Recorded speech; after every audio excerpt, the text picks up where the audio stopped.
Hello everyone, I am Tacet, and today I'm going to be going over the Gems of War Forest Ferret event, in which Divine Martin is added to the game, so let's get into that. It is a ultra rare that comes with brown purple arcane tradestone. You could put this into early on into the game, it's your Drake Rider. Later on in the game you'd want to use Glaceon as well as all the mythics that require it. As far as this troop itself, it is a okay early game option. It destroys a column, has a insanely good boost ratio. For every single brown that it ends up destroying within that column, it will do 5 additional damage to the last enemy. So if you destroy 4 browns, that is 20 additional damage to the last enemy.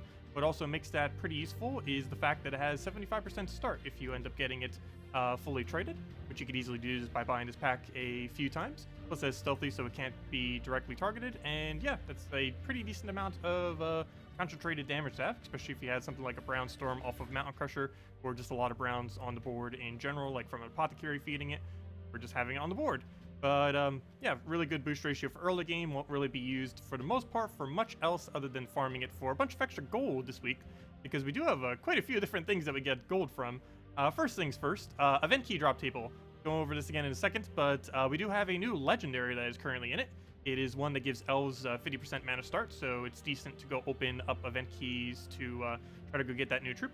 We also have a bit of extra gold, 500 extra gold within PvP and Explore whenever you find a Leprechaun for St. Patrick's Day this weekend.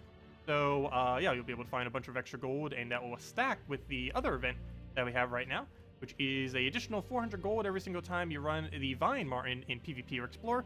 Most likely just going to want to spam this in PvP, and in combination you could potentially get 900 additional gold for a single Explore battle, and just keep spamming Explore over and over again to be getting pretty much over 1,000 gold per battle whenever you end up getting all three, because you get the base amount of gold from Explore, and you get 400 from this, and then you get 500 from the occasional gnome thing, so from the Leprechaun.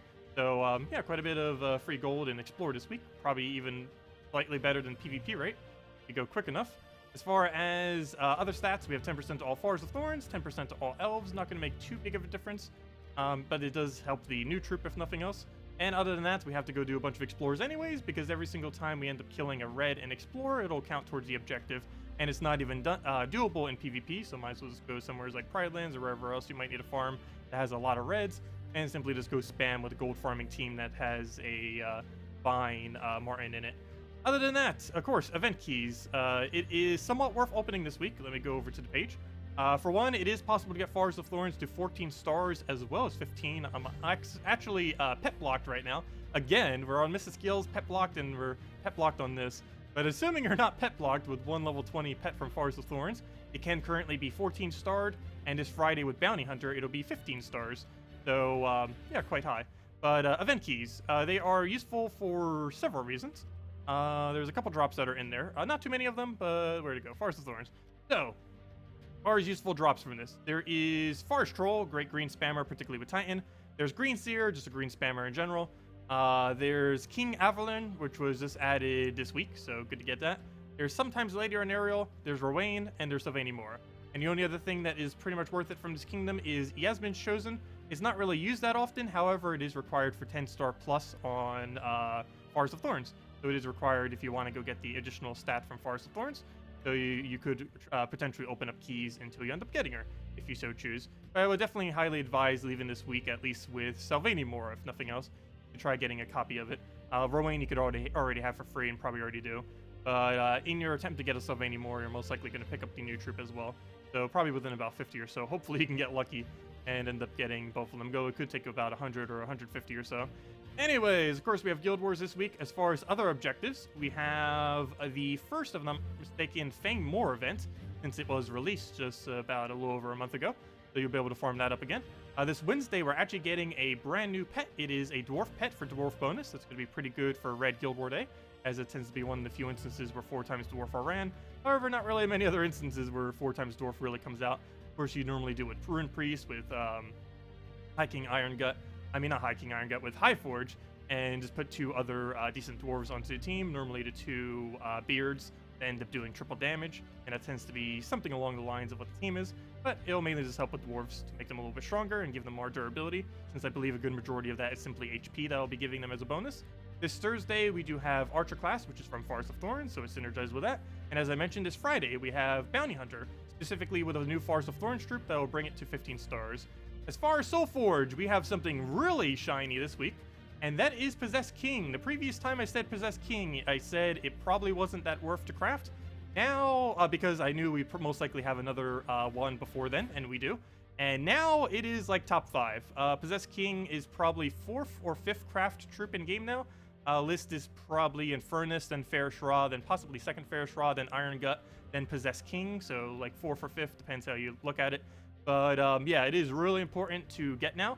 Not only is it useful for delves because of the triple transform chance that it has, but it also has a really decent mana accumulating method that, unlike Queen Aurora, does work on skulls as well. It works on skulls and on normal color. You just have to get extra turns. Every time you do it, there's 2 explosions, which can lead to some really massive cascades. But neither of those 2 reasons are the main reason why it's needed. The main reason is he's, of course, the only mythic of Darkstone, and Darkstone is getting a new hero class in 2 weeks from now. Not next week's Friday, but the following week's Friday. I believe it's the 29th, if I'm not mistaken. But around there, we are getting a new hero class that is for Darkstone. And that is what is required to bring Darkstone, I believe, to 14 stars. So the most important part of that is 10 stars, because that will be the first 10-star kingdom to be magic. So basically, owning Possessed King starting in about 2 weeks will basically just yield you +1 magic, assuming you have, assuming you're capable of getting level 10 in Darkstone. But yeah, if you're close enough, if you're like 8 stars at this point or higher, well, actually, I guess if you're at 8 stars, it can't be any higher than that. But yeah, if you're at like 7 or 8 stars on Darkstone right now, I would highly advise, if you have enough diamonds by the end of the week, to craft a Possessed King, and it would help you with factions as well when doing deeper delves, since it works pretty good with Iron Gut, and it just works pretty much good in general, since Transform is relatively strong against any of the delve formats. Other than that, most of the other stuff isn't really worth crafting here. However, if you did want Divinia, it is available. I wouldn't really advise going out of your way to craft this legend. However, it is a pretty decent legend for Guild Wars week, and this is Guild Wars week right now. It can be used pretty well for both red and yellow Guild Wars, one of the best support troops in the game. Not only does it have immune to mana drain, it gives a random stats effect every single extra turn to an ally. It has explodes that ends up accumulating a bunch of mana for your team. It has cleanse to your entire team, and it has a life gain to your entire team. So it's pretty much every single thing you would ever need from a support troop, all in one troop, so it works pretty well for that. Most commonly, probably Yagway on Red Day, how synergizes with it. However, you can get away with Yellow Day with a 4x Divine team, so it just depends which way you want to run it. Not sure if it's really worth going out of your way for, but if you did need something better for Red or Yellow Day, that is a option that could assist. Not a damage source, but it's good at keeping your team alive. Anyways, speaking about teams, let's go over a few teams real quick. As far as this new troop, it is questionable. I tried testing this for a few hours to see if I could find anything that actually uses elves that would be good. Like with Yagway, with the Mythic, with pretty much everything I could. And my conclusion is no. There's like no 3x elf, 3x elf team that I can think of that's really going to pull it through, unfortunately. However, what we can do is this kind of old meta team, bring this back a little bit. Works a little bit better. Basically what this is we have Death Knight set in last slot. Essentially what we do here is we go and do that immediately on last slot onto a purple weapon. That will then allow us to ideally get that thing's mana back. And essentially this thing boost ratios off of all of the death marks on the opposing team, which will end up increasing the amount of magic that we'll end up getting. So just keep feeding over and over again into our first slot there. Unfortunately, we're not really getting that many purples here, so it's not working out too well. Normally we could just get it right off the front. You know what, let's actually retreat just so we can get it a little bit better. Biggest issue that this team has always had, and one of the reasons why it's not ran like massively, is just because it has a really high inconsistency. Always had, and probably always will unless they ever rebalance gem spawning again. But basically, do that, get that down. Complete miss again. We're gonna do this over again. Luckily, the board's a little bit better to actually get that mana up. So as you can see, we have a triple death mark down. We'll be able to do this, spam this into whichever one's more populated, green or blue. Feeds right into him. And ideally, we could just double cast. It's gonna be super unlucky this time around, I see. Doesn't want to play. Okay, we'll just go and go for our AoE here. I'll take out pretty much everything just because it's a slightly weaker battle here. Generally, the whole premise here is that you can keep getting summons and you can keep sacrificing them out. It's something that was kind of missing from this team previously. However, it still works with Crimson Bat and stuff too. It's just, it also ends up working pretty decently with this hero class, or with this troop. For the most part, would you really bother with it? Probably not.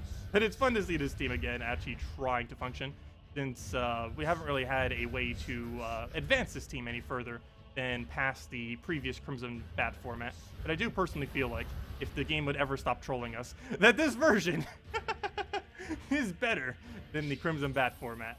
Okay, you're gonna get trolled 3 times in a row? Probably. Yeah, I think normally this thing has like a 60% win rate, which it is showing off right now, obviously. But this board looks way better than all the previous, so we should be able to get it and do what it's supposed to do. So we see which one's more populated. Obviously, it's green here, so we'll do that. Get our mana back. And now it's doing what it needs to do. Why couldn't you have done that the first time? So we throw this down again. Didn't even really need to do it on green there. Kind of done pretty excess on the mana. And at this point, I'm pretty sure that's just enough damage. So throw that down, dead. And that is that. But that's what it's supposed to do. Will it do it every time? Obviously not. But in theory, that's ideally what you're aiming for with that team. And you can keep getting more and more of the destroys, and you're never really going to run out of troops there. So you just keep casting it. That's basically the general premise of the team. Other than that, I mentioned Explorer, of course. You're going to want to do a bunch of Explore this week. It gains a lot of gold. If you're going to do that, run it with anything with uses the Vine Martin. You'll be able to get yourself a additional 400 gold per battle. Other than this, they're basically just running it into a standard Sunbird team. Use whatever hero class you currently want to level. Throw down Firebomb, throw down Sunbird, throw down the Vine Martin, and you'll pretty much be good to go. So for this, you might want to throw the Vine Martin before you throw Sunbird if you're earlier on in the game, because your Sunbird probably will not be enough damage. However, our Sunbird has enough stats that we can just do that instead. But yeah, you can pretty much just keep repeating this to get an additional 400 gold per battle, and those leprechauns can appear here for an additional 500 gold. Plus, we still get a base amount of about 400 gold or so from the battles themselves as well, just from simply this being an Explorer. And of course, we're getting event gems, because wherever you go that has a bunch of reds, or just anywhere where you want to go farm, going to be some amount of reds, and you'll be able to kill them, and every single time it counts for a event gem there. As you can see, we just do that, pass the ferret if you need the extra damage, and as you can see, we get the 928 gold. 400 of that is from the ferret, whereas the rest of it just from Explorer, and the other 500, of course, is from the gnome itself. And other than that, as far as running down the Forest of Thorns event this Thursday, if you are going to go and run it with Archer, you can go and end up running it with a Mang, Thorn Knight, Lady Arnariel, and King Avelorn. This is pretty... I normally show like the weaker team for each one of these. Personally, I will be running Dawnbringer into triple Owl Knight. But if you're going to go all the way and try completing out the entire event, this is what you would end up using for it. Hero class can be set as anything, though Titan would probably be best, so whatever you need to level would also work. Thorn Knight you use as an entangle option, so they can't really kill you, at least not with skulls. Lady Arnariel is for mana generation on blue and green, and to make sure you don't die with life gain.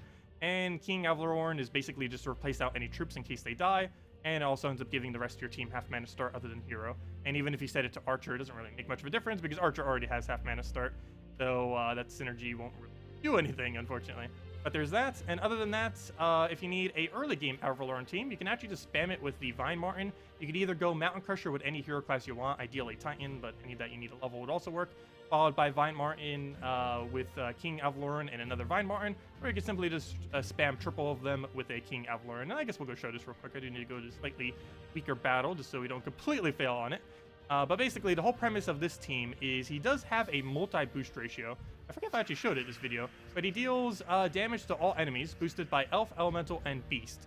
This does stack, so if something is, for example, a Elemental Beast, it counts 3 for both of them. So we're getting 6 additional stacks, actually 7, because he counts as an Elf, and then we have these that are counting twice each. That's a total of 7. 7 times 3 is 21, and we add that to an ability, so we should be hitting a 45 full AoE every single time we cast his ability. And we'll be able to see that as soon as we get his mana up right here.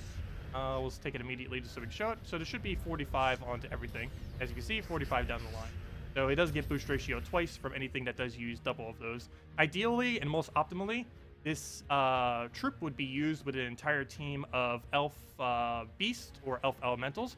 Unfortunately, there is basically 0 options. There's Owl Knight or whatever it's called, Owl Rider.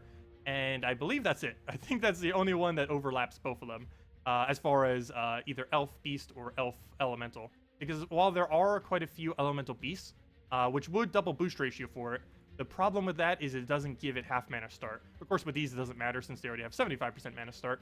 But of course, if they were at 0%, then yeah, that would matter quite a bit. But yeah, for the most part, this won't really be optimal until we get a lot more troops into the game that can actually be synergized with it. For the most part, it is pretty much a dead content troop. It is going to be used very, very, very rarely, and unless some kind of Rush Yagway team really becomes good or something. But normally you just use Tapon for that instead. So I'm not really sure where you would end up using this thing in the current setup of the game. It'll probably find its way into something, but as it stands, pretty much nothing of use for this current mythic. You still want to get Sylvania Mora though. Sylvania Mora from this event key drop table is used as the best entangle option pretty much in the game. It entangles first slot every single extra turn it does, and it's just a nice option to have. But if you need that for early game and you happen to get it from a drop, that's basically what you can run with it. And that should be pretty easy to obtain, because if you get that from event key, you just throw some glory packs down, get those, you already got the traits for them, and boom, there you go. You got yourself a okay team. Not the greatest of things, but he does get a pretty high boost ratio. 21 additional damage onto abilities. Pretty good early on in the game. Even if your base damage is only like 10, that's 31 damage full AoE. So that's not too bad. Plus these things get good boost ratio. They both, just in combination, have really good boost ratio, which of course, early on and mid game, boost ratios tend to work better. The only time boost ratios tend to work better in late game is when they're related to the total amount of stats, because of course as you progress through the game, stats are higher. But whenever it's based on some kind of condition, they're always better in early game. So like destroying brown gems, since there's only a limited amount of brown gems that could ever be on the board, better in early game. Same as this, since it's a limited amount of each troop that you could ever have on your team, so it's better in early game. So stuff like that. So it's actually a really good early game concept. You can easily put your hero into the team. But anyways, guys, that'll wrap it up for now. If you still have any other questions about the event or anything else, feel free to leave it in the comment section below. Thank you all so much for watching, and have a wonderful week. Happy St. Patrick's Day later this week. Goodbye, everyone!